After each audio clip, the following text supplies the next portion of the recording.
সবাইকে স্বাগত জানাচ্ছি গ্লোবাল ভিউজে। আপনাদের সঙ্গে আছি আমি সুস্মিতা দাস। আজ জানাবো আন্তর্জাতিক গণমাধ্যমে আলোচিত সংবাদ ও বিশ্লেষণ। ইরানের পররাষ্ট্রমন্ত্রী আব্বাস আরাগচি স্পষ্টভাবে জানিয়েছেন, ইরান যেমন আলোচনার মাধ্যমে সমস্যার সমাধানে বিশ্বাসী, তেমনি দেশের সার্বভৌমত্ব রক্ষায় যুদ্ধের জন্য সম্পূর্ণ প্রস্তুত। রোববার তেহরানে আয়োজিত ইসলামী প্রজাতন্ত্রের পররাষ্ট্রনীতি শীর্ষক এক সম্মেলনে তিনি এই মন্তব্য করেন। আরাগচি বলেন, আমরা কূটনীতির মানুষ, আবার যুদ্ধেরও মানুষ। তবে এর অর্থ এই নয় যে আমরা যুদ্ধ চাইছি, বরং আমরা লড়াইয়ের জন্য এমনভাবে প্রস্তুত যাতে কেউ আমাদের বিরুদ্ধে যুদ্ধ করার সাহস না পায়।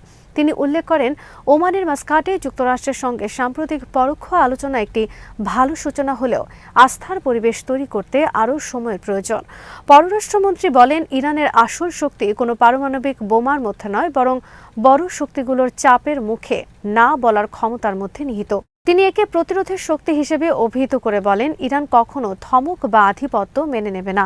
আরাগচি জোর দিয়ে বলেন, ইউরেনিয়াম সমৃদ্ধকরণ ইরানের আইনগত অধিকার এবং কোনো অবস্থাতেই তারা শূন্য সমৃদ্ধকরণ মেনে নেবে না। এছাড়া দেশের ক্ষেপণাস্ত্র কর্মসূচিকে একটি প্রতিরক্ষামূলক বিষয় হিসেবে উল্লেখ করে তিনি সাফ জানিয়ে দেন, এটি নিয়ে কোনো আলোচনা হবে না। ওমানে অনুষ্ঠিত আলোচনার বিষয়ে তিনি বলেন, ইরান অধিকার ও দাবির বিষয়ে অনড়। যুক্তরাষ্ট্র যদি কূটনীতির পথ বেছে নেয় তবে আমরা প্রস্তুত, কিন্তু চাপের মুখে বা হুমকির আবহে কোনো আলোচনা সফল হবে না। আরাগচি সতর্ক করে বলেন, যদি ইরান আক্রান্ত হয় তবে তারা চুপ থাকবেন না। তিনি পরিষ্কার করেন, ইরান কোনো প্রতিবেশী দেশকে আক্রমণ করবে না, তবে আক্রান্ত হলে এই অঞ্চলে অবস্থিত মার্কিন সামরিক ঘাঁটিগুলো তাদের লক্ষ্যবস্তু হবে। ইরানি সেনাবাহিনীর প্রধান commander major general Abdur Rahim Musavi শত্রুদের সতর্ক করে বলেছেন, ইরানের বিরুদ্ধে যে কোনো ধরনের অপতৎপরতা বা আগ্রাসনের কঠোর ও অনুশোচনামূলক জবাব দেওয়া হবে।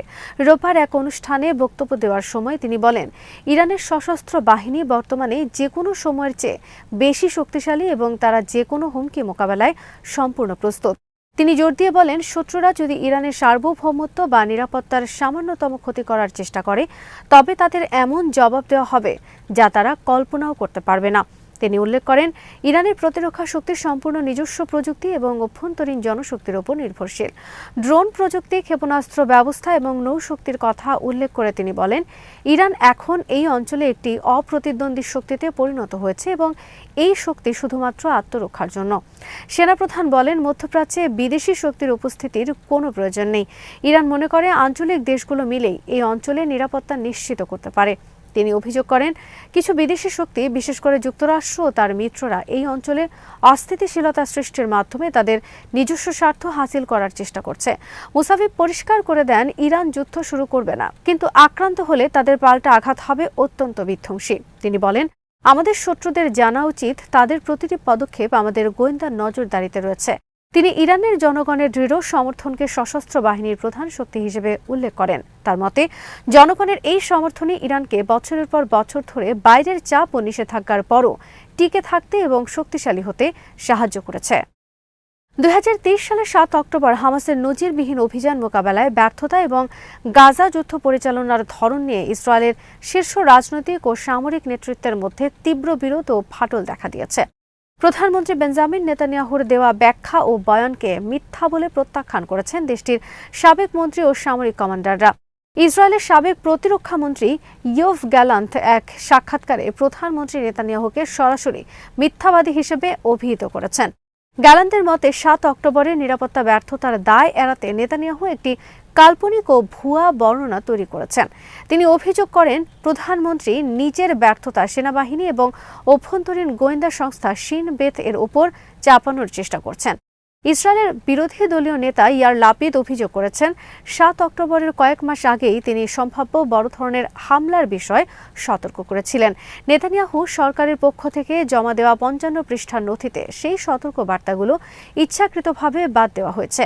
লাপিদ প্রশ্ন তোলেন, বিরোধী দলীয় নেতা হিসেবে তিনি যদি বিপদের কথা জানতে পারেন তবে প্রধানমন্ত্রী কিভাবে না জানার দাবি করেন। ইসরায়েলি সেনাবাহিনীর সাবেক চিফ অফ স্টাফ গাদি আইজেনকোট প্রধানমন্ত্রীকে বিভ্রান্তিকর তথ্য দেওয়ার জন্য অভিযুক্ত করেছেন। তিনি 7 অক্টোবরের আগের সব গুরুত্বপূর্ণ বৈঠকের কার্যবিবরণী জনসমক্ষে প্রকাশের দাবি জানান। বিশ্লেষকরা মনে করছেন, গাজা যুদ্ধের 2 বছর পার হওয়ার পর নেতানিয়াহুর বিরুদ্ধে সাবেক মন্ত্রী ও জেনারেলদের এই অবস্থান ইসরায়েলের শীর্ষ পর্যায়ে চরম অনাস্থার প্রমাণ। নিরাপত্তা ব্যর্থতা ঢাকতে গোপন নথির রাজনৈতিক অপব্যবহারের অভিযোগ পরিস্থিতিকে আরও জটিল করে তুলেছে। মধ্যপ্রাচ্যে ক্রমবর্ধমান উত্তেজনার প্রেক্ষাপটে লেবাননের একজন প্রখ্যাত সামরিক বিশেষজ্ঞ বলেছেন, যদি কোনো কারণে যুক্তরাষ্ট্রের সঙ্গে ইরানের সরাসরি যুদ্ধ বেঁধে যায়, তবে সেই যুদ্ধের সমাপ্তি ঘটবে ইরানের বিজয়ের মধ্য দিয়ে। সামরিক বিশেষজ্ঞ আকরাম সারিউই বার্তা সংস্থা আল মালুমাকে দেওয়া এক সাক্ষাৎকারে বলেন, ইরান গত কয়েক দশকে তাদের প্রতিরক্ষা ব্যবস্থাকে এমন এক পর্যায়ে নিয়ে গেছে যা মার্কিন সামরিক শক্তির জন্য বিশাল চ্যালেঞ্জ।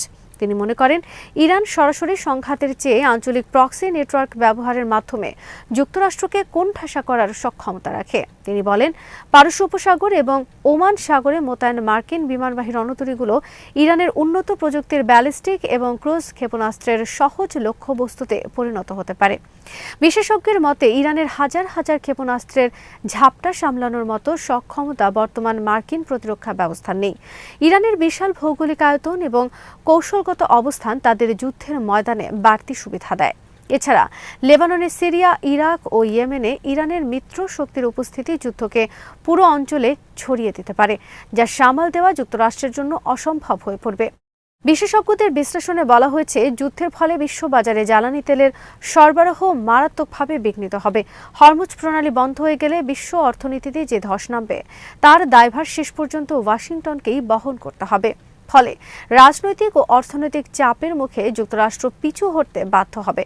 সামরিক শক্তিতে যুক্তরাষ্ট্র এগিয়ে থাকলেও নিজ ভূমি রক্ষায় ইরানি বাহিনী ধর্মীয় ও জাতীয়তাবাদী মনোবল যুদ্ধের মোড় ঘুরিয়ে দিতে পারে বলে তিনি মনে করেন। তার ভাষায়, দীর্ঘস্থায়ী যুদ্ধে বিদেশের মাটিতে মার্কিন সেনাদের টিকে থাকা কঠিন হবে। ফিলিস্তিনি প্রতিরোধ আন্দোলন হামাস অধিকৃত পশ্চিম তীরকে ইসরায়েলের সঙ্গে সংযুক্ত করার সাম্প্রতিক পদক্ষেপ ও ইসরায়েলি নীতিকে ঘৃণ্য ফ্যাসিবাদী ও ঔপনিবেশিক দৃষ্টিভঙ্গি আখ্যা দিয়ে এর তীব্র নিন্দা জানিয়েছে। ইসরায়েলি নিরাপত্তা ক্যাবিনেট রোববার পশ্চিম তীরে নিয়ন্ত্রণ আরও জোরদার করার লক্ষ্যে বেশ কিছু বিতর্কিত সিদ্ধান্ত অনুমোদন করেছে। এর মধ্যে রয়েছে জর্ডান আমলের একটি আইন বাতিল করা, যা ইহুদিদের কাছে ভূমি বিক্রিতে বাধা দিত। এছাড়া নতুন করে ইহুদি বসতি সম্প্রসারণ এবং ভূমি দখলের জন্য একটি বিশেষ কমিটি পুনর্গঠনের সিদ্ধান্ত নেওয়া হয়েছে, যা গত 20 বছর ধরে নিষ্ক্রিয় ছিল। সোমবার হামাস এক বিবৃতিতে বলেছে, ইসরায়েলি সরকার পশ্চিম তীরের বড় অংশ আনুষ্ঠানিকভাবে দখল করার যে পরিকল্পনা করছে, তা আন্তর্জাতিক আইনের চরম লঙ্ঘন। তারা এই পদক্ষেপকে ফিলিস্তিনি জনগণের অস্তিত্ব মুছে ফেলার একটি পদ্ধতিগত ষড়যন্ত্র হিসেবে বর্ণনা করেন। এই ইসরায়েলি পদক্ষেপের নিন্দা জানিয়েছে ফিলিস্তিনি প্রেসিডেন্টের কার্যালয়, ফিলিস্তিনের পররাষ্ট্র মন্ত্রণালয়, জর্ডানের পররাষ্ট্র মন্ত্রণালয় ও popular resistance committees in Palestine.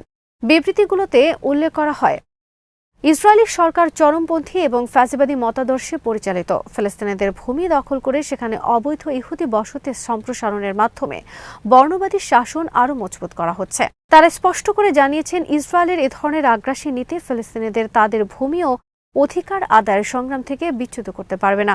পশ্চিম তীরের জনগণ এই দখলদারিত্বের বিরুদ্ধে প্রতিরোধ চালিয়ে যাবে এবং ভূমি রক্ষায় তারা বদ্ধপরিকর।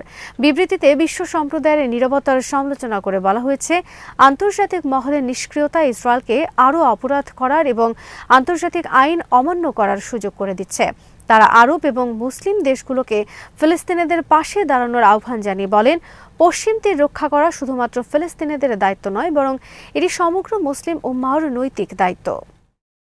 মার্কিন প্রেসিডেন্ট ডোনাল্ড ট্রাম্পের প্রস্তাবিত আন্তর্জাতিক শান্তি বিষয়ক সংস্থা বোর্ড অফ পিসে যোগ দিতে অপারগতা প্রকাশ করেছে ইতালি। দেশটির পররাষ্ট্রমন্ত্রী অ্যান্তোনিও তাজানি জানিয়েছেন, বর্তমান কাঠামো অনুযায়ী এই বোর্ডে যোগ দেওয়া ইতালির সংবিধানের পরিপন্থী। পররাষ্ট্রমন্ত্রী অ্যান্তোনিও তাজানি বলেন, ইতালির সংবিধানের 11 নম্বর অনুচ্ছেদ অনুযায়ী দেশটি শুধুমাত্র সেই সব আন্তর্জাতিক সংস্থায় যোগ দিতে পারে যেখানে অন্য রাষ্ট্রগুলোর সঙ্গে সমমর্যাদা ও সমতা নিশ্চিত করা হয়। কিন্তু ট্রাম্পের বোর্ড অফ পিসের চার্টারে ডোনাল্ড ট্রাম্পকে আজীবনের জন্য চেয়ারম্যান এবং চূড়ান্ত ক্ষমতার অধিকারী হিসেবে রাখা হয়েছে, যা ইতালির সংবিধানের সঙ্গে সাংঘর্ষিক।